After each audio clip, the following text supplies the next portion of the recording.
Good morning, guys. Hope you guys are doing well. I'm going to just wait for a second here to make sure some of you can come in and enjoy this live interview I'm doing here today with Mark Freezer of Sync Summit. I also want to make sure that our audio and video is coming loud and clear for you guys.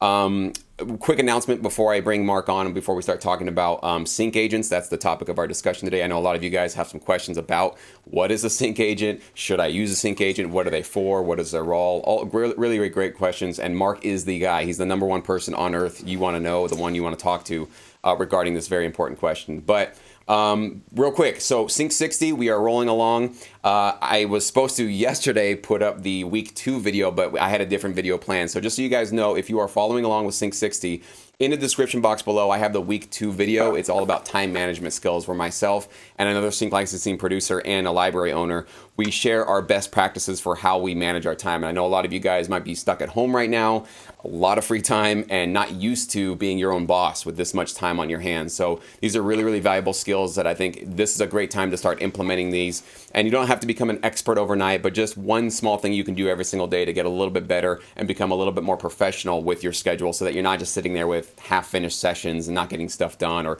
procrastinating, which we're all prone to from time to time. So hopefully you guys can check that out. And let me just go ahead and double check on the chat here. Michael, good morning, guys. Hopefully this audio, it looks like everything's coming in loud and clear. Yep. Edmund, what's going on? Edmund, how you doing, buddy? Cool. Let me know, guys, if you have any problems with the audio or the video. But for now, we're going to get started. And if we need to adjust, we'll adjust. So I want to introduce Mark Freezer. He's the guy on the other side of the screen here with me. And Mark, thank you so much for taking the time today this morning. I really appreciate it. Mark's actually over in New York.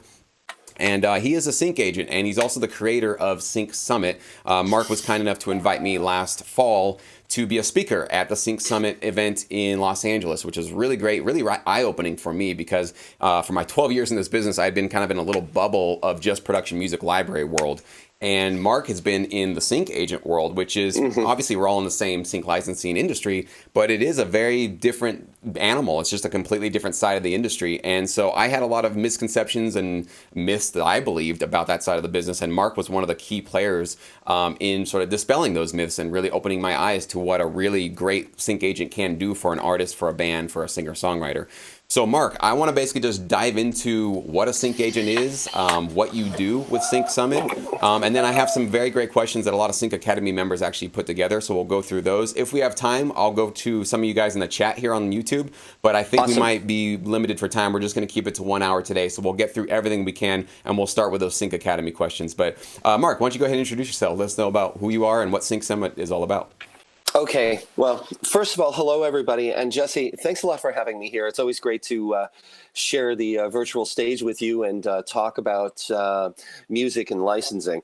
I have been involved in I've been involved in music for all of my career. I've been involved in music licensing specifically for media projects and advertising now for 8 years, so almost as long as Jesse's been involved in it.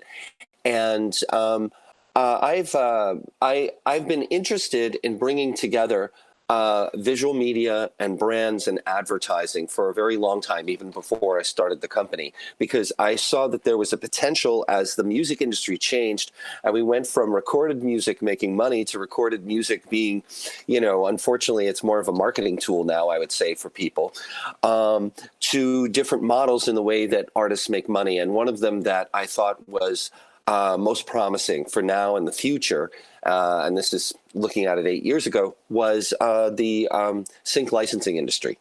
And I had a lot of friends, and still do, who are musicians who have gotten their music synced. Some of them have made a lot of money from sync. Some of them have made a good living from sync, and there's a bit of a difference from that, but there is a lot of potential there for people to actually do very well for themselves based on connecting music that they've already created, music that they've made for their bands or as artists, for albums or singles, to music supervisors, studios, advertising agencies, brands, game developers, app developers to be used in their projects. So that's basically, sort of the overarching thing of what sync does. And what we do is two different things. In 2012, I decided to start a company that was going to work as a licensing agency and basically to connect artists, to connect labels, publishers, management companies, basically anybody who had music that could be used in a media project. So that, at the end of the day, is what a sync agency is, pure and simple. And when I got into this, I had been speaking to a lot of my friends that were artists who had music synced or licensed, and they had told me that they either had way too much money taken from them, or they had had to pay up front, or they hadn't really received any money other than maybe a percentage of royalties for the things that they had synced. So I thought, well, we should be able to do something better and more fair. So that's why I jumped into the sync world, is that, you know, I wanted to be an advocate for people, and I wanted to do something where we could connect people's music to interesting projects, because it will make them money, and also because it would help to promote them to a larger audience. So that's how I got started in this. That's what my licensing company, Disconic, does. It's a sync agency, and we'll get into how that works as we go on in the chat. But then while I was starting that, I thought, okay, well, I need to get the word out about what I'm doing and bring together the industry. And I've done a lot of events in my career, so I thought, well, why don't I do an event where I just get maybe 50, 60 people together to talk about the industry, the future of the industry, trends, and help people to network with each other. And that was the idea behind Sync Summit. And that was in 2013. I thought that it was just going to be this little conference that was going to be kind of a little thing we do once a year, aside from the licensing company. And basically, it filled a market need and became a much bigger thing. And we started to do it all over the country, in Nashville, in New York, in LA, and in Tokyo. And we also do it in different versions with partners all over the world. And that takes place until probably about a month and a half ago, mainly in person, where people get together. But we also do a lot of online stuff. We do an online listening session where we bring together music supervisors along with artists, where people talk to the music supervisors and listen in real time to their music, and then the music supervisor will evaluate their music and, I would say, consider it for their projects. There's no guarantee that they'll use it, but they will listen to it and give you and evaluate it. And some people's music has definitely been used from those listening sessions, because you have a direct contact, which is really cool. And as this COVID-19 outbreak has taken hold across the world, we've taken a lot of the things that we do in person online. So we've been doing a daily chat with people every day called the Sync Cafe, where I've gotten Jesse and a lot of other of my industry friends to come on and talk about different things in the industry. And in addition to that, we've been taking our live events virtual, though I expect, we'll see, our live events to start taking place again in the fall. But the whole idea of Sync Summit as a company is to educate people and to bring people together so that people have a better chance and are better positioned to be successful in the sync licensing marketplace. And just to finish that up, Jesse, so what is the main difference between what a sync agent does and what a production library does? I mean, a production library, yes, you will license your music to a production library, and they will go out there and they will take your music along with other music that's in the production library, and they will bring it out to a studio or a music supervisor or an agency or a game developer for licensing. So that's usually music that's created specifically for the purposes of that production library. What a sync agent does is basically they act as your agent for music. I would say that it's not always like this, but music that is mostly already there, music that you've already created. So if you have albums out there, you have music out there that you've created, and you want to find a new way to connect it to projects and a new way to create some revenue and some sort of visibility for your music and yourself as an artist. Working with a sync agent can help you with that. Now, one thing I want to say is that sometimes sometimes sync agents will be asked for specific music from a music supervisor or project. So there's a little bit of a crossover between the two, but for the most part, if I was to really make it simplistic, sync agents work with music that's already been made, and production music libraries work with music that they ask you to create, though there is crossover on both sides.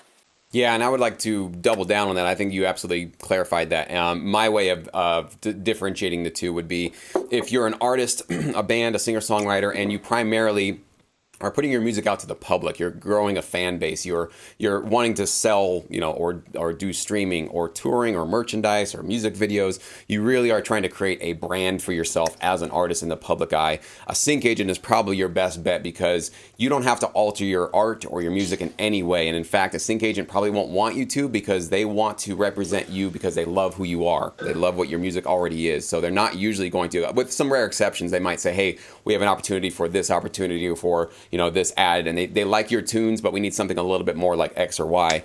So there might be some opportunities where you want to custom create some music, but for the most part, a sync agent, as far as I understand it, is going to want to work with you because they want to help break you as an artist, essentially. They want to be one of the first people to expose your art music to the world and to help you get some exposure and obviously earn some income for your great work. And as opposed to the production library side, what I've really focused on, we're not so interested in the, having fans and doing the social media thing and becoming a public image so much. We just want to produce music 100% for the TV film sync licensing. So for us, it's a little bit more on the from day one, we're creating music that's we're going to try to serve the needs of the clients of the library, of the briefs that we're getting over there. So hopefully you guys understand that. If there's any more confusion, we can try to clarify that. But sure. Both are very viable. I want to make sure you guys are all clear on that. Both are very viable outlets to get syncs and to get placements and to obviously get exposure with your music. So without being out of the way, let's go ahead and dive into some of these questions, Mark. And I know some of these are going to be, they're asking for a specific piece of information, but you can give us sort of the range. And I'll do the best I can. Absolutely. The broad, yeah. So First is up from Victor Murphy. Victor asks, what's the number one reason, a track gets rejected in your experience from a brief? Okay. What is the number one reason that a track gets rejected? Okay. I'm going to say more than just one, but they're equally important. Number one, you've sent in a version of a track that isn't properly mixed and mastered, that isn't high level quality. Because if a music supervisor gets something where, it really sounds like a demo, they're just going to put it to the side. That's number one. You've got to send in the highest quality music you can. If you can't afford to get somebody to mix and master it for you and you don't know how to do it well yourself, you can use something like remaster.com, which can help you. But you've got to mix and master it properly. That's number one, because they can't, meaning the music supervisor can't bring that out to other people on their team if it's not high quality. The other thing that's equally important from a creative point of view is that the music that you've sent does not fit the needs of the brief. Basically, if they've asked for something that's got a lot of hand claps and has a rap in it, and you send them a folk song with an acoustic guitar, and I know this sounds like something nobody would do, but people do stuff like this, you're not going to have your track used, and that music supervisor or sync agent in this case, it's not even going to be the music supervisor. The sync agent is just going to say, you know what, I just have to either manage this person better or not work with them because they can't follow basic directions. So those are a couple of things. But I also want to say one other thing. Even if the music is great, there's a couple other things that can trip you up. One thing is if you've used samples and you don't tell us that there were samples and we find out later, or even worse, we should be doing our jobs as sync agents, so we should nip that in the bud so that we know that there's a sample in it. But somehow if it makes it through to a music supervisor or project and there's a sample and we haven't given them the information they need to clear it, that can also get something rejected. And then I would say the last thing is that we end up finding out that the splits haven't been worked out between you and your collaborators, either from the writing side or from the in-studio side. And as a result, we can't use it because we can't confirm the rights, and the studio or anybody else doesn't want to touch it. So those are a few of the number one reasons a track gets rejected. But if I was to get into, out of all of those, the most important thing, it's a tie between making sure that you've got your splits right, or not sending in the right song for the right project. Which is funny because those are exactly the same in the production music world. The Yeah. quality is the number one thing. If it's subpar, it's just going to get passed on. If you're not Yep. sending music that they can actually pitch to their clients, or even if it's a specific brief and you send them something way out of left field, it might sound great, but that's way over there, and that does not apply to what we're looking for right now.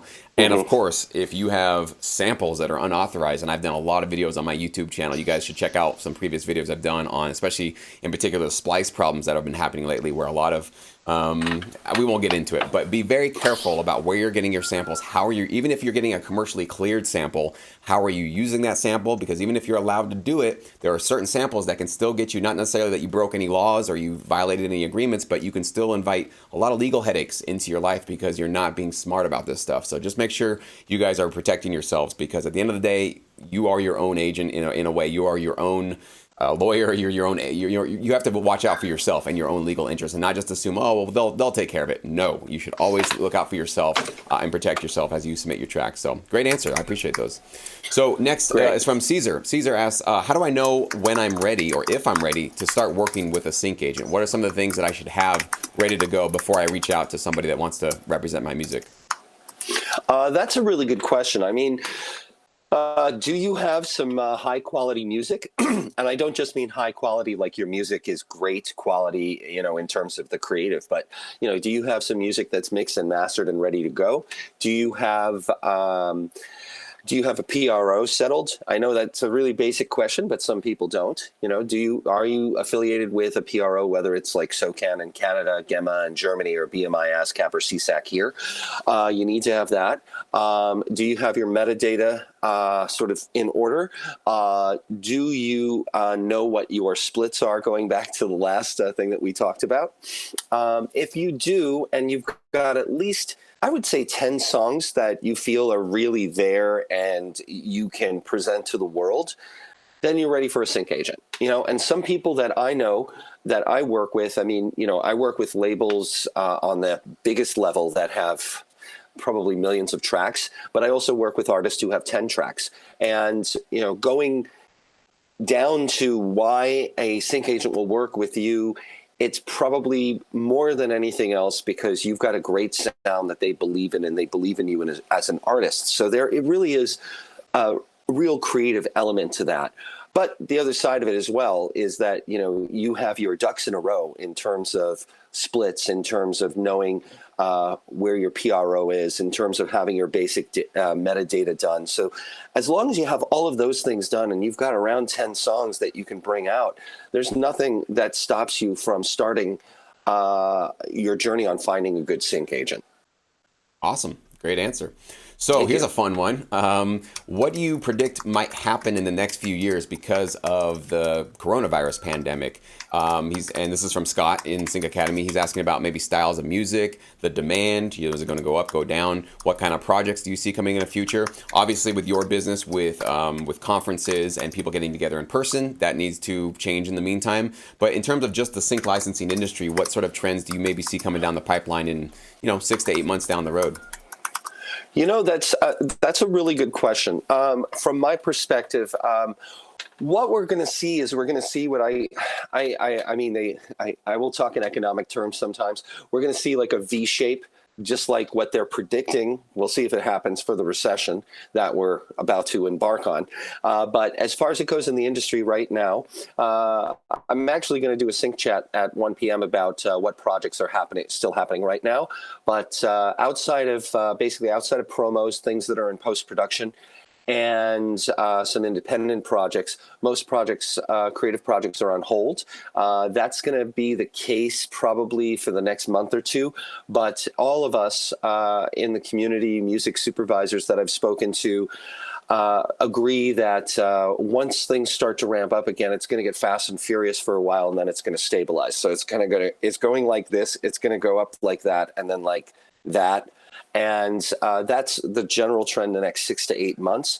In the long trend, we've got a couple of things that we're going to be dealing with in terms of the industry as I see it. One of the things is that we continue to have something that, in economic terms is called margin compression, which is a pretty simple term. Basically, it means that even though there's more and more and more usage for music, there's going to be downward pressure on the cost per track. That's what we found over the last few years, because honestly, the studios have some power, the advertising agencies and brands, and they flex their muscles a little bit and try to get the lowest price that they can.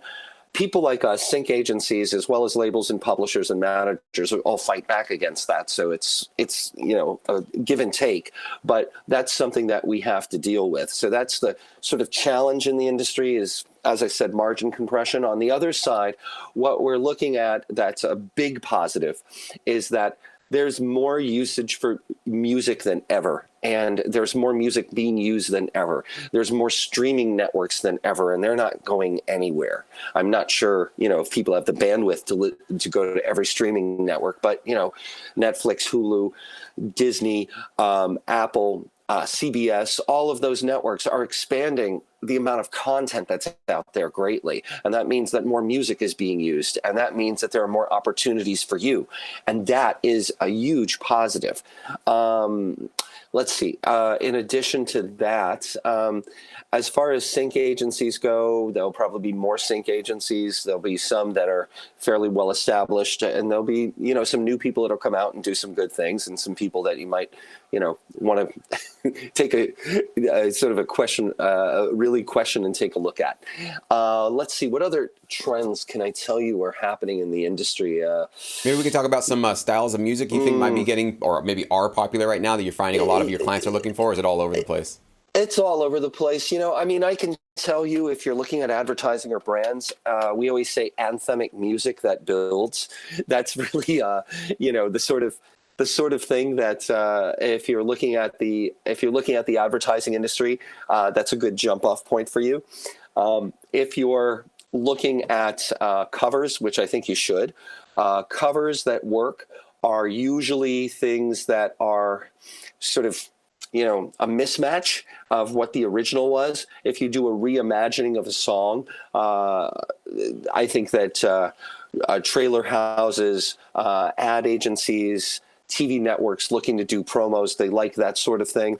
But in terms of the storytelling part of the world, games, television, and film, it's all over the map because it is based on telling a story well. And telling a story can mean, in one sense, having a folk song with an acoustic guitar or a mandolin, something that's just a very, very basic song, all the way up to a full orchestra 10 minutes later. And, that does happen. There are sort of thematic kinds of music that are used in certain shows. Like if you go to True Blood, you're going to see that Gary Calamar and the music supervisor definitely had a type of music that he used with the showrunner, but it's all over the map. Okay, but with that said, I'm going to say that there's a lot of hip hop music used, and there's a lot of sort of, I would say, pop music after that, and country rock. But really, don't let those three things being said, don't let me discourage you, whoever you are, whatever your genre is, whatever your kind of music is, from going out there and connecting with sync agents, because basically everything gets used, from Indian dance music to Japanese pop to K-pop to South American music, South American like Inca, music. So it's all over the map. But if I was to pick the types of music that are used the most in advertising, it's anthemic music that builds. In general, I would say hip hop is used quite a bit, and then after that, pop.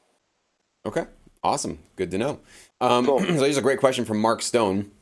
And it's a great question because everything that I teach you guys with production music libraries is all about doing your research, knowing who you're pitching your music to in terms of a library, listening to their catalog, understanding who their clients are, and also just evaluating where your music fits within their ecosystem. So you're not just submitting another 10 tracks to their 40,000 hip hop tracks. You really don't want to be a small fish in a big pond and getting just ignored and just not having the odds in your favor. So, but it might be a little different with sync agents. So his question is, as an artist producer, wouldn't it be advantageous to target different agencies by the work they often get?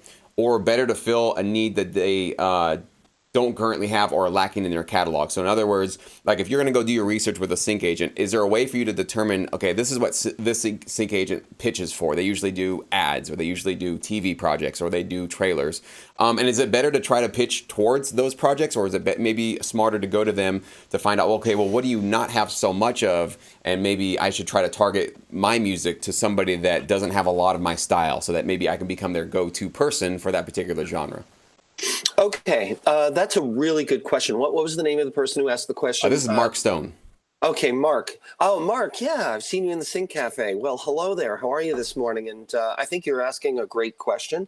This is something that we've talked about a little bit, but I'd like to illuminate things here. I think that, when we're looking at this, we're thinking, okay, do we put all of our eggs in one basket with one sync agent, or do we spread things around a little bit? Well, there's two ways of looking at that. One thing is, it depends on the music that you have. If you really just follow one lane and you found a sync agent that actually believes in you and looks like they're going to be your advocate, I would say, even if you sign something non-exclusive with them, don't, pollinate all over the place. Even if you say, okay, I'm going to give them 5 tracks over here, I'll give another person 5 tracks over there, and we'll see how they do. It's always good, I feel, to give a sync agent, once you engage with them, give them a chance. See how it goes for like 5 or 6 months. See how, the relationship builds. It's not, it could happen overnight, but it's probably not going to happen overnight. But you can generally see how the sync agent is advocating for you.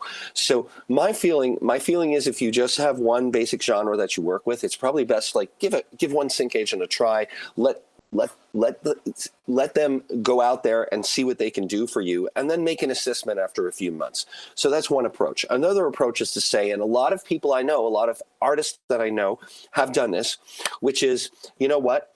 I do some R&B over here. I do some hip hop over here. I do some like straight on, singer-songwriter stuff here.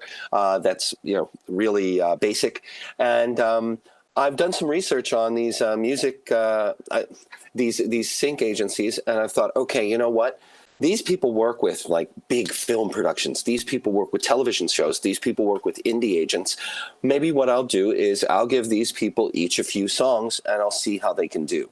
And that works because, they're traveling in different lanes, each of these companies, and they are working more predominantly with one type of music versus another, which, some sync agencies do, other sync agencies are more generalist, and that's a topic for another conversation. But at the end of the day, if I was putting myself in the position of an artist, and let's say that half of my music was, let's say I do some swing music and then I do some electronic music, well, I would do some research. I would go online.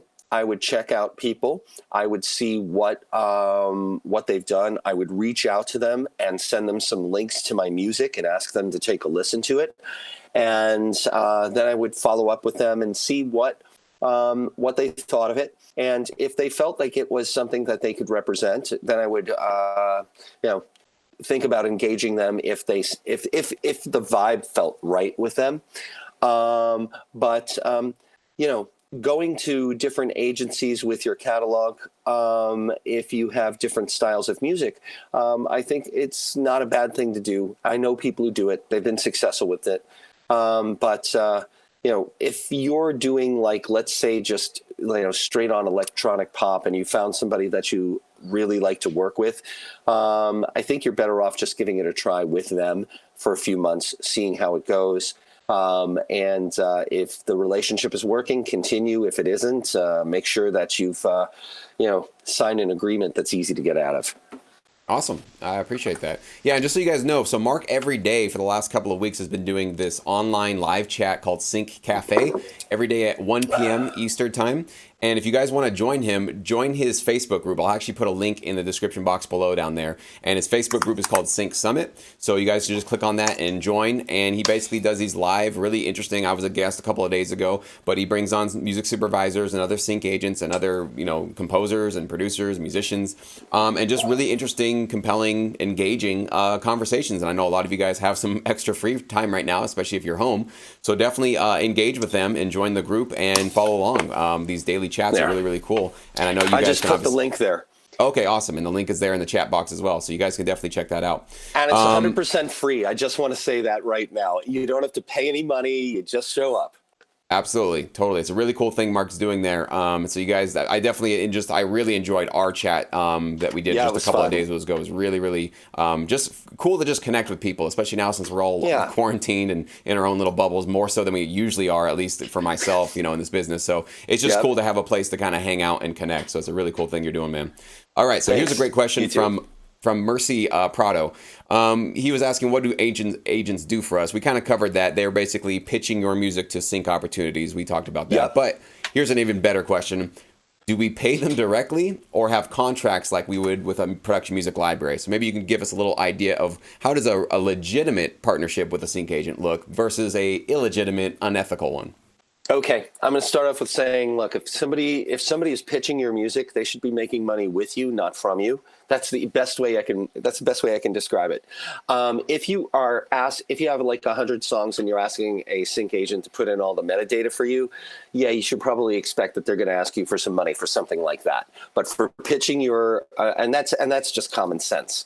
But in terms of actually going out and pitching your music, they shouldn't be asking you for a ton of money up front. They should be saying, okay, you know what? I'm going to work with you. It could be exclusive or not exclusive based on what terms that they work under. But I'm going to basically take a percentage of whatever it is that we win together. So like any agent that's out there in the world, if you look at agents in Hollywood, a sync agent is no different in terms of their business model. They take a percentage of what comes in. They act as your advocate to the larger industry and help to find you work. That's their basic job, if you really want to break it down. So a legit sync agent is going to say, okay, you know what? I'm going to take like 25% of whatever I bring in. And then 75% goes to you. There are some people that will take 50. I personally think that's a little high. But I think between 20 and 30% is generally an area that makes sense and is legitimate and fair.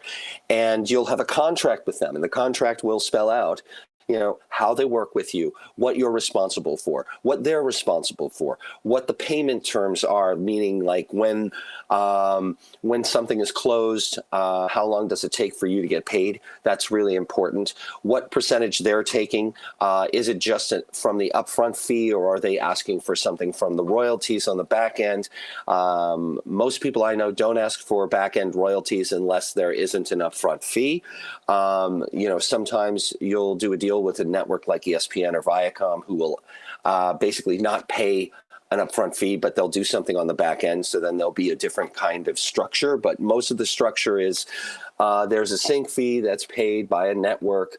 Let's say it's $10,000, and then the sync agent will do all of the negotiation on your behalf. They'll present the deal to you. You'll approve the deal. Then they'll go ahead and deal with the paperwork, collect the money, take their share, send you the money. It's a fairly streamlined process, but that's the way that a good sync agent works. A sync agent that, there's a lot of people out there who will say, okay, I'll represent you if you pay me money up front. That basically, that's a non-starter. I don't think you should ever get involved in anything like that because that ends up being, just unless you're a big label and you're asking somebody to administrate your work, I think that's just burning money. I don't think that you should do that. I will go back to what I said before. If you're asking somebody to actually like input metadata for you or build a website for you or, make sure that all of your agreements are in order and your splits are done and all of that, yeah, you should be prepared to, consider that some consulting work. But for somebody who's going out there to be your advocate, no, you don't pay them up front. That's really super, super important, I think, for everybody to know. And every sync agent will have a contract with you, and that contract will spell out how the relationship works, what the terms of the relationship are, how you get paid, and how the approval process works.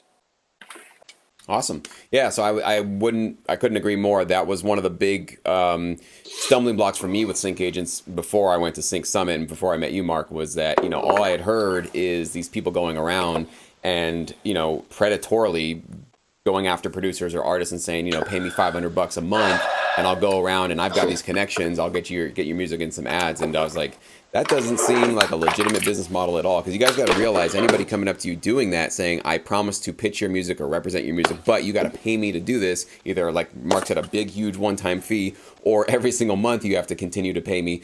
Think about their incentive structure. Are they really trying to make money off of the placements they get, or are you really the target? And it sounds like for some of those, a lot of those that are doing those monthly or huge fees, when they're not adding a lot of value other than just sort of like hyping you up with promise, like you might get that big placement that'll pay out and make these little fees I'm charging you look like pennies, because you're going to get tens of thousands of dollars. You are the target. You are the actual market that they're going after, and they're not actually, how do you know what they're really doing with your music? It might just be sitting on their hard drive, or maybe they didn't even download it out of their email. It's just sitting in their email box. So just be very careful and wise about that, and I think that's a smart way to go about it. Nobody should be making money unless you're making money, right? Everybody, they eat when they've actually got the kill, for lack of a better analogy, and that means they got a placement. That means that you've got the money coming in, you've got the sync fee, you've got the royalties, and so they're going to earn their keep for making that transaction for you and actually securing that sale. So that's a very fair way to go about it. I agree. Yep. Exactly. So let's go on. Yeah, next question here is from Bob Hamilton. Pricing is somewhat confusing, and he's talking about how much you would earn for, let's say, for just a sync fee. Let's talk about that. This is one of those. Good luck. My answer is going to be good luck, everybody, on this, but let's go for it. Let's go for it. And again, this will be sort of a general average. Maybe some numbers you've seen in your career might be helpful, but what on average are current producers able to fetch for 2 minutes of a la carte, sort of custom work being requested by one of your clients? And let's maybe go all the range from something that's a very small, local, maybe even just an online campaign, to an international ad campaign. What are some of these numbers you might be able to see in this industry? All right. Well, I'm going to start off by saying that there is no rate card in this business. There is no guarantee of anything that I'm about to say has 100% accuracy, and you should not use this as a hard and fast guide to what people are going to pay you. But with that said, I've seen a lot of deals come through the transom, which is the window on top of the door. I don't know why we use that expression, but anyway, I've seen a lot of deals come through the transom, and basically my insights are kind of this, but it can be much lower or much higher depending on what we're talking about. So if we're talking about the low end, you can see, I don't really pay attention to these, honestly, but you can see deals where a music supervisor is asking for something for like $250 or $500. And I'm like, at that point, you shouldn't be asking a sync agent for that. You should go to a production library. There's a lot of production libraries that can serve you with that level, but some music supervisors will go ahead and ask for that nonetheless, and that's within their rights. But really, where I see most things shaking out when we look at like a streaming show or an independent film, somewhere I would say it starts around 1,000, 1,500 for a small usage, up to about 10,000. That's about it. So if you think about the 3,000 to 5,000 range, it's kind of like a sweet spot just for a plain vanilla usage of music in TV and film. In advertising, it's usually a little bit more. I mean, advertising uses production libraries, and they will use low-cost solutions to a large degree as well. But when they go out for an artist, if it's an indie artist that's got some traction, or if it's a producer that's got a good relationship with them, sure, it can be in the same area as TV. It can be a few $1,000s, but it can quickly ramp up. I would say maybe 10, 20, 30, 40, 50, depending on who the artist is, what the usage is, what the particulars are. And then I would say if you, and games are probably somewhere around the TV area too. Then you have trailers.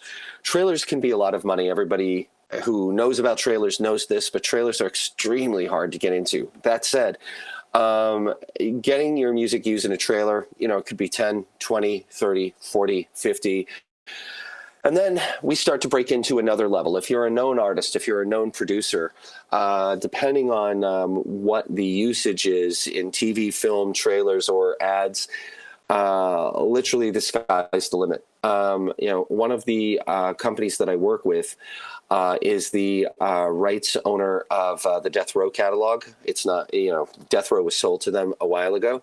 And Hollywood studios will use California Love and other songs, from Dre and Snoop and Tupac. And those start at like $250,000 for a trailer. But those results are not typical, as they say on television.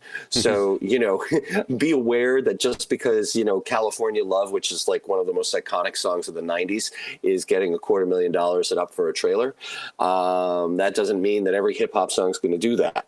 So with that said, I would say, on the low end, I don't really pay attention for my clients unless it breaks $1,000. And I would say anything that's above 10,000, that's a really cool thing. So really we're sitting, I would say in most cases, between $1,000 and $10,000. Now, with that said, big disclaimer, that is just giving you my experience, but there's no rate card in this industry. It's all based on what the music supervisor's budget is and what they're able to do. I'll give you a quick example. I have one song, I'm not going to name the exact songs, whatever, but I have one song that's a really iconic song from the 80s that was a re-recording by the artist that did it. And I had a music supervisor from a Netflix show begging me to give them it for $3,000, which of course would have been a good deal for them. But as a sync agent, basically there's no way that I would license this song or even talk to my client about it other than just say to her, I had this thing come in. It's not even worth worrying about. But at the end of the day, the music supervisor is going to try sometimes, not necessarily to lowball you for the sake of lowballing, but just out of desperation. They want to get a song that their boss, the showrunner or the director, wants. But there's a certain sort of thing where you can say, you know what, I place a minimum value on my music, whether it's famous or not. And a sync agent can help you to figure out what that value is and how to negotiate with music supervisors. So that's one thing to keep in mind. When somebody comes to you and they're like, oh yeah, I really want to use your music for a show. This is a really great song. I'm only going to give you $250.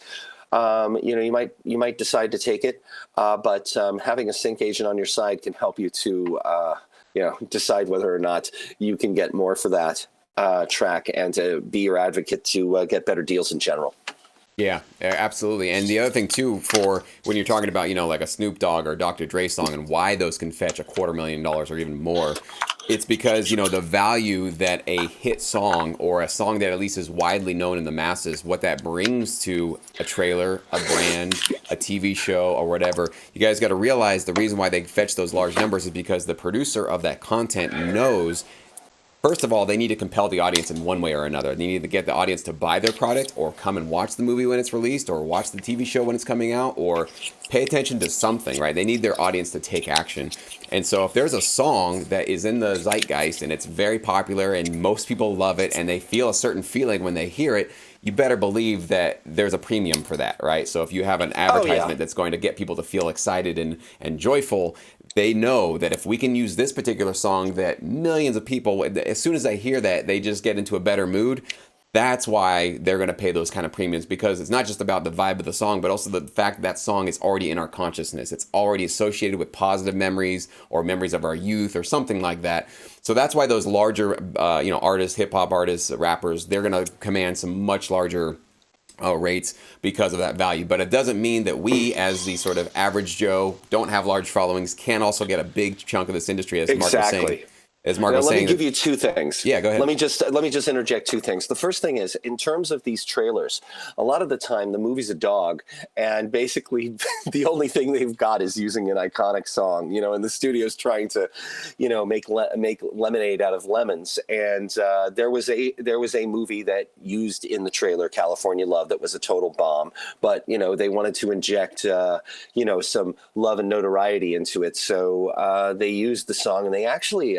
From what I was told, they actually paid $500,000 for that because it was a movie that was related to California specifically, and it was a big budget film. But anyway, the film tanked regardless, but and all you've got is the music. You're going to throw some money at it, and the studios have money to throw at it. But one thing that I wanted to add to that, in terms of trailers, in terms of any sort of usage, is that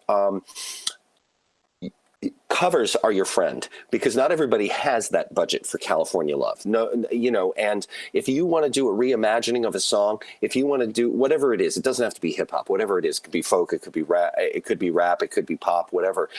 Doing a reimagining of a song and having that sort of in your available in your catalog for your sync agent, it can be really interesting, because there's a lot of music supervisors who may not have the money to pay both for the publishing and for the master for an iconic track. But, if they can pay, let's say, $50,000 to let's say Bob Dylan's company, and they can pay $5,000 to you, that sort of sounds horrible, but the fact is you're making $5,000 from a great cover, and you're solving a problem for the music supervisor. So at the end of the day, if you really go out there and think, what else should I have, in my catalog, if I really want to do well and be successful in sync, you should think about having a cover or two. Okay, yeah, and sorry to interrupt. No, that's a great point. And if you guys are paying attention to this, what Mark is saying is you need to find your lane. You need to be useful to people. Yep. You need to find some way to solve a problem. And look at the problem that you guys could solve with cover songs using a sync agent is we don't really have 50,000 for this track, but we got 5. You got something that could work that's like this? And we have all these covers that are in this same style and they're kind of reimagined in this cool thing. And you're the producer or the artist or the band that's getting that. So, but that's actually a great idea, because really great covers, like reimagined covers of songs you never thought could be done in these new genres, do really well on social media. If you guys notice, those are the videos and the songs that get shared virally. You hear a death metal song done in a jazz version, or you hear like a hip hop song done with a singer songwriter guitar. Those are usually the ones that go mega viral because they're so cool and different and unique, and they also make you think about the original song in a brand new way. Like, I always thought that song was really upbeat and optimistic, and now I hear it in this sad piano format. I'm like, there's really a darkness to that song that I never heard in the lyrics. I never paid attention to. So it really gets people's juices flowing, their creative juices flowing, and looking at their favorite songs in a new way. It's a really good idea. Yeah, everybody should check out covers. And also, I'm going to give you a website to check out. One of the music supervisors that I work with and I'm putting together some deep dive discussions with is a guy named Chris Molaire. Chris works on Roswell, Pretty Little Liars, Vampire Diaries. Okay, those series are gone. But he also works with Jordan Peele. He worked on Get Out. He worked on the movie that's coming out once things are open again, Antebellum, and a lot of other projects. We call him the Prince of Darkness, but also he's on the board of a company called M-Vibe. M-Vibe is probably the biggest repository of covers in the world, and you should check them out. We're going to be doing a bunch of stuff with me and Chris and M-Vibe to give people some really exciting ways that they can connect their covers to projects. So if you go to M-Vibe, it's 100% free. They're really good guys, and they're trying to help people to get their covers out to the bigger community. So that's a resource for you. All right. So that said, let's go to. We can run a little late if that's okay. Fine with you. I have just Jesse, a couple more questions for you if you got time for those. I see it. Yeah, of course. Okay. Yep. This is a great one from Christina Nilsson. So Christina asked a 2-part question. So basically she's asking, will sync agents sign and work with just instrumental tracks? Mm-hmm. That's first one. Can you answer that one? Absolutely, yes. Cool. And that's simple enough. And how do they like to be approached? Do they want to be approached with a full album, or can you just send a sync agent a couple of tracks? What's the best way to approach a sync agent if you're an artist or a band or anybody with music? I'm going to say you want to approach a sync agent the same way that you want to approach a music supervisor if you made the decision to connect directly with music supervisors, which is be short and to the point and politely persistent in your follow-up.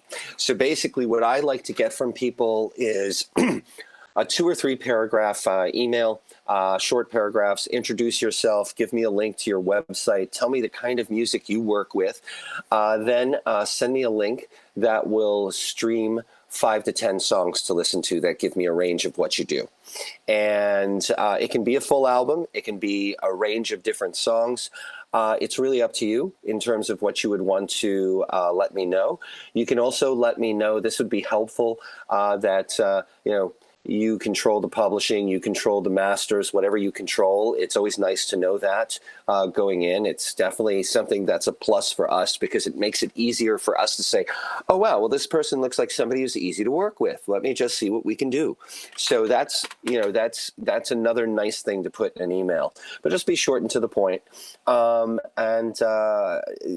full album is fine, but make sure it streams. Don't ever send me an attachment. That's just a kiss of death for me or music supervisors. It's just a waste of time, and it's cumbersome, and it's lazy.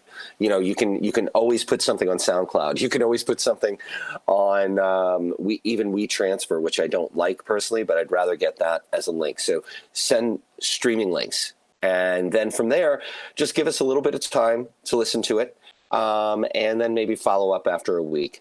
That's the best way, I think, to approach a sync agent. Yeah. Perfect. And I can't believe we took this long to finally let everybody know, but Mark and I have created a free online course called the Sync Masterclass.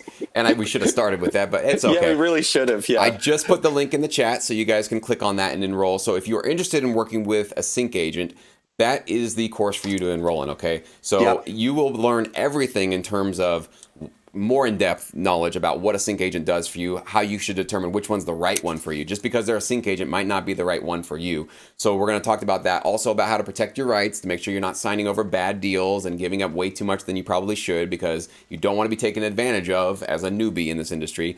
And we're also going to give you the sync agent directory. So there's 15 sync agents in there that Mark personally has vetted. He knows these people. He knows them by first name. They're in his phone. These are his colleagues that he trusts, that he knows that does great work. So that doesn't mean that all of them are right for you, but you do know that each one of them are going to be a legitimate person that you could partner with if you feel like your music would be right for them. And most importantly, that they feel your music is right for their clients and for their opportunities, and they believe in you as an artist and as a band. So definitely enroll, go through that. There's 8 videos. There's 2 free downloads. We also have the submission templates, so you don't even have to think about how do you put that email together. You just literally plug and play. Put in the sync agent's information, put your link of where you're streaming your music so they can check it out, and you're off and running. And we even have that 1-hour tutorial. So if you guys haven't created your website yet and you want to have a real professional image rather than just here's my SoundCloud thing, or here's this link, or here's a Dropbox thing, if you want to have a more professional image, I do think having your own URL, custom domain with your own professional looking, simple, nothing complicated, but just a simple, nice looking website, it does add some legitimacy to you as an artist and as a band. And it shows that you're committed to this. You're not just dabbling and I maybe, but you really are showing that like you're all in on this thing, and you are presenting sort of like yourself in a suit and a tie, and so it makes a big difference. So we have all of those resources, and I put that link below so you guys can check that out. So this is our last question, Mark, and this is from Mike Hook. So Mike asks, what might be the advantage or disadvantages of having 2 separate paths in your career? One, as a producer serving music libraries, what I've focused on, with instrumental-based compositions, and then having another with a specific brand as an artist with vocals and partnering with sync agents, basically doing both of these simultaneously. So let's maybe talk about, I definitely want to get your answer first, and I'll give mine as well about the advantages and disadvantages of going both at one time. All right. I'm going to look at this now from the position of being an artist, personally. So I am thinking, okay, what do I do? Okay, well, I am a singer, and I want to put together, and this is just me personally, I'm in the middle of starting to put together an album. I used to have a swing band. I'm putting together a swing album, and that's a creative outlet. That's a creative exercise. And that is something that, as a purely creative exercise, starting as a creative exercise, I would want to find a sync agent to represent that music. So that's sort of the way I look at it as an artist. And then on the other side, if I was to say, you know what, I'm going to sing some songs with maybe a friend of mine who will work with me on the arrangements, or do some vocal hooks or some stings on the piano, or get a brass band in, whatever it is, things that work in my lane, but I've made specifically for music libraries. I would do that too. That's just my personal thing that I would do, because I feel like if you're an artist and you are part of this community and you have the bandwidth and time for it, if you want to do a creative project, you should do that. Get it done. make it right, and then bring it out to a sync agency and see who gets into it and build a relationship with that sync agency as your advocate. At the same time, I wouldn't personally leave production libraries on the table if I wasn't doing all the Sync Summit stuff and I was just focusing on music. Okay. I would say, like, okay, you know what? I'm going to take a block of my time and I'm going to start to really get to know what it is, listen to what Jesse has to say, do my own research, and, get as much information as I can out of Jesse about how production music libraries work, and then make the assessment for myself. Okay, as a producer, as a singer songwriter, whoever I am, is this somewhere that I want to go? And then if the answer is yes, by all means, spend some time, if you can block out that time, just devoting yourself to creating music that can be used by production libraries. But in order to do that, you've got to make a serious time commitment. You can't just be a dilettante in it and just say, "Oh, I'll do it once in a while." Because if you really want to work with production libraries and be successful in that, I think you've got to wake up every day and devote some time to it. But with that said, if you want to have a creative outlet and write songs and put together an album and then find a sync agent for it, there's nothing that stops you from doing both of them, just as long as you commit yourself to the time that's needed to do your best. Perfect. Yeah, I would exactly agree with that. I think it's the common sense thing, guys, where you can do two things at once, but you just got to realize that your focus for each has to diminish in some manner. Now, you can do 80-20, you can do 50-50, but we are human beings with only 24 hours in a day, with only so much energy, with only so many, tracks we can really crank out at one time. And we obviously don't want to lower our quality as producers, as musicians, just be able to throw stuff out there, right? We want to make sure that we are, hitting those quality markers. So in my experience, there have been a couple of times where I have wanted to put out original music that has nothing to do with sync licensing and to just throw it out to the public. And once in a while, I've collaborated with people to do that. Right. But that's sort of for myself, because production music libraries has been my focus. That's been sort of like a nice creative outlet that just like, this is not for sync licensing. Yeah. This is just for me, or I'm collaborating with a buddy and we just want to put out something really cool and original. If you're doing something like that, that's basically for me, like a 90-10, or like 90% of my time, I'm really just with production libraries. But once in a while, I have this sort of artistic, scratch that I want to itch, and I put out some music. And so for those kind of tracks, that would be a great place, I think, for a sync agent to go and represent, to say, like, listen, we're not trying to pitch this for sync in particular, but we think we got some cool stuff here, and it could be useful. So why not let a sync agent at least try to pitch some of our stuff, and we'll see what happens with that music. So you could do the opposite end of things, where you just mostly focus on your artist music, right? And you're putting out your own original content, and you're touring and streaming. And then once in a while, you put out some music. You're like, it doesn't fit the brand for my artist career. It doesn't really fit my style. But I love doing this, so I'm going to kind of 10-20% of the time do a little bit of it.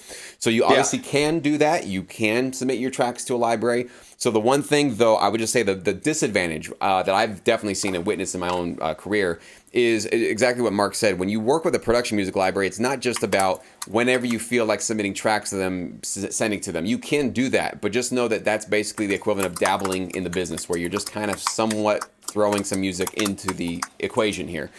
The only way that I've been able to get those custom fees, those big opportunities that have landed me $3,000, $6,000, $5,000, $10,000 upfront sync fees, and been pulled onto opportunities where I have no competition, where it's just me composing a lot of tracks directly to a TV show or commercial. The only way that's happened is that I've been the consistent one showing up to the production music library, as Mark said, every morning and saying, "Hey guys, I'm ready, I'm hungry, here's some more music, what do you need, what do you need?" So just be aware of that if you're gonna go in both directions, we're not Superman, so you gotta just kind of decide. I would say one thing to do is just probably to think about which one of these is going to be your primary focus. And it can be just 60% and 40. It can be just a little bit more, but I think trying to dabble your foot in both, it's like if you're just doing half of an artist career and half of a production music library career, well, your fans are going to notice that, right? Your fans, if you're not putting out content, it takes you 2 years to put out a new album, you're not posting daily, you're not putting out music videos or whatever it is you feel could be compelling for your artist career, your social media it'll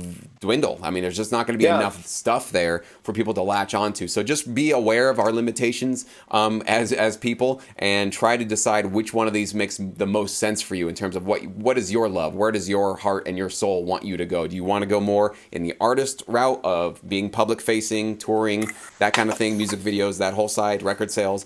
Or do you want to go exclusively or mostly into the world of sync licensing? Because there is going to be a big drain on your energy and your time and your money and your resources to do Yep. either one. So just make sure you're kind of paying attention and checking your gut from time to time to make sure that you are on the path that you really want to go on. In the beginning, one way to figure that out is you could do a sort of 50-50 kind of foot in both camps in the beginning, just for a while, not forever, but for a while, and kind of see how each one feels. Which one do you start to see some better results with? Maybe you start getting a lot of calls from your sync agent going, we got this, we got that for you, here's some great things, and your library you're working with is crickets, not hearing from them, nothing's really going on, so you realize, you know what, I think I want to just kind of go the sync agent route, or vice versa. Maybe you have the reverse. So you could maybe in the beginning start to weigh those out and see which one, but I think in the long run you will have to zero in and go more in one direction or another. But go ahead, Mark.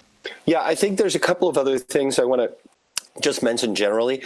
Going back to what sync agents want, other than really good mastered vocal tracks, be ready, have instrumentals and have stems ready, because we get asked for that all the time. And we want to, and you know, in order to get the deal done, we need to be able to work together where we can say, okay, you know what, they want to do like a 30-second version of the song. So, you know, they also want to get maybe a couple of the stems so that we can do a sting in a commercial, whatever. Just be ready for that. Try to be ready to give us all of the tools that we need in our arsenal. The other thing is, I think that it's important to come to this with an attitude that's somewhat difficult, which is to be of service to the person that's using the music. That's one of the main things that I think brings success, other than good quality and making sure that your splits and all of your paperwork is correct, is that you need to come to this with an attitude of service, which means you need to be responsive. You need to have a dialogue with your sync agent or anybody else that's being your advocate, because basically a good sync agent is going to be your advocate to the music supervision community, but they're also an advocate for the music supervisor, because they can't close a deal unless they help that person to solve a problem through licensing your music. And in order to do that, you have to try to work with the people that you're working with in an attitude of, how can I help you? Not just like, okay, I've got 20 tracks for you, have at it, have a nice day, and you know, if something happens. So basically what I'm saying is that whether you're working with a production music library or you're working with a sync agent, you've got to wake up in the morning and have the attitude and show the attitude to people that you're ready to work, because those are the people that get things done, number one, and number two, those are the people that get success in this industry. Absolutely. Couldn't say it better myself, guys. Thank you so much, Mark, for your time today, man. If people want to get a hold of you, Always a pleasure. find out more about what you do, why don't you give us the links and where people can reach you? Okay, well, you can always email me at mark@syncsummit.com. I am fairly responsive. I get a lot of emails, but I am fairly responsive. I will get back to you. If you want to check out what we're doing, you can just go to syncsummit.com, which I'm going to give you right now. And that's our website. If you want to check out what we're doing with the chats and sign up for those, actually, you know what I'm going to do? I'm going to give you the, I'm going to give a few links here before we sign out. The next thing I want to give is the link to our Facebook group. It's really quite robust. That's where the archives of all of our Sync Cafe chats are, and there's a lot of back and forth on the community. In addition to that, if you want to sign up for the Sync Cafe, here's the link. I'm going to give it to you right now, and I'm almost done with the links. There's that. Jesse has given you the link to the masterclass, so I will not repeat that again. But if you wanted to come to one of our sessions that we do with music supervisors, where we listen to music with a music supervisor, we have one coming up this Sunday with Jackie Palazzoso from Vice. And she's fantastic, and we're going to listen to people's music and just chat about what her needs are and what her thoughts are about music that Vice uses in projects. If you want to check those out, just go to listening sessions. And we do a lot more than that. You can tool around our website, but I don't want to take too long in this plug here. Basically, come to our Sync Cafe. You'll get to know us. Be a part of our Facebook group, and we'll do everything we can to be your advocates, even if we're not your sync agent. Awesome. I'm getting some people in the chat saying they're not seeing the links come through, so maybe YouTube is blocking links. But what I'll do is Mark will send me all those links. Yeah. I'm going to put them in the description box below, guys. So as soon as this video is posted to YouTube, I'll send it right off to you. We'll make sure you guys get those. So sorry about that. I don't know. I think Facebook or sorry, guys. YouTube sometimes blocks links. So, but anyways, we will definitely make sure you guys get that. So the Facebook group, syncsummit.com and Sync Cafe, we'll make sure you guys get all of those things so you guys can check those out. And Mark, thanks so much for your time today, man. I really do appreciate it. Always a pleasure to speak to you, Jesse, and always a pleasure to share some knowledge and connect with people, on your channel and in your network as well. So thank you, as always, for everything that you do and for being an advocate for artists and helping to, dispel some myths and put people on the right path. That's what we're trying to do here, and also stay productive during the coronavirus situation. So we're going to get through this thing together, guys. So thank you so much, Mark. Thanks for all you guys that are watching, and for the Sync Academy members for giving those great questions. We really appreciate it, guys. So stay productive, and we'll see you guys very soon. Okay, cool. Okay,